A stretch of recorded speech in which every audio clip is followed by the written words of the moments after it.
Jusqu'à maintenant. Thank you, Madam Chairperson. Sisters and brothers, it is with great honor and humility that I address the Permanent Forum today. Although we come from a country that is known for its wealth and human rights record, the experience of the majority of Indigenous peoples from our region is not reflective of a country that is wealthy and champion of human rights.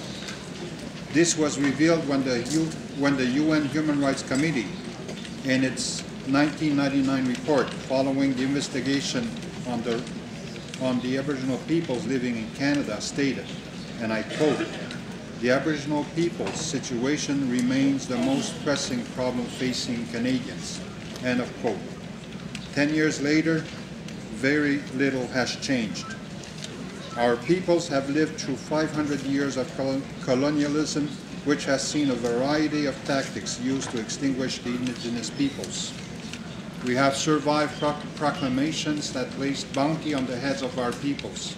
We have survived the first experiments of biological warfare, the deliberate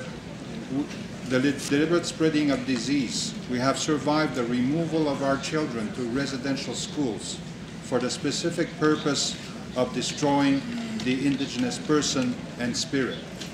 What should we understand when a country, during its most economically productive years, experiencing billions in surpluses year after year, did nothing for Indigenous people but except to maintain the poor economic and social conditions in our communities? Furthermore, the actions of the government of Quebec to implement laws that permanently remove Indigenous children from their communities, despite being clearly advised of the negative impacts, are not actions that reflect concern for human rights. The continued actions by Quebec and Canada to ignore the fundamental rights of Indigenous peoples and the continued colonization of unceded Indigenous territories without respect of their own due process established by the Proclamation of 1763 are actions against the UN Declaration on the Rights of Indigenous Peoples. We express our appreciations to the governments of Australia and Colombia for their position on the declaration. Canada, in its continued opposition and despite its confirmed obligations to protect lands and rights of Indigenous peoples, has chosen to stand by and observe. The Canadian justice system has established laws requiring that Indigenous peoples must meet several non-Indigenous tests to demonstrate their rights to lands where Indigenous peoples have lived in harmony and exercised their sovereignty for thousands of years. It is perverse.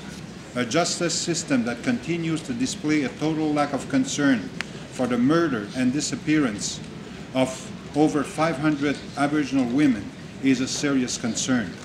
These kinds of inactions have resulted in the acceptance by the Canadian people of a lower standard for Indigenous peoples in Canada.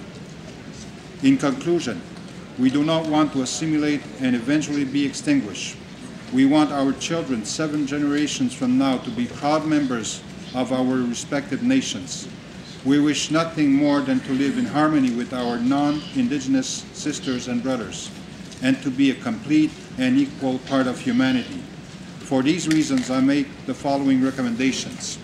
We strongly urge all appropriate UN bodies through the Permanent Forum on Indigenous issues to study the effects of long-term chronic underfunding of First Nations in Canada in order to identify the impacts and the relationship of these impacts to their survival as distinct peoples. We recommend that the Special Rapporteur, Mr. James Anaya, as a follow-up to the 1999 UN Human Rights Report, visit the Quebec region of Canada to examine the living conditions of Indigenous communities and their relationship with the governments of Quebec and Canada. Thank you, Madam Chairperson. Thank you very much, Mr. Ghislain Picard, who spoke on behalf of the Assembly of First Nations. I would like to give now the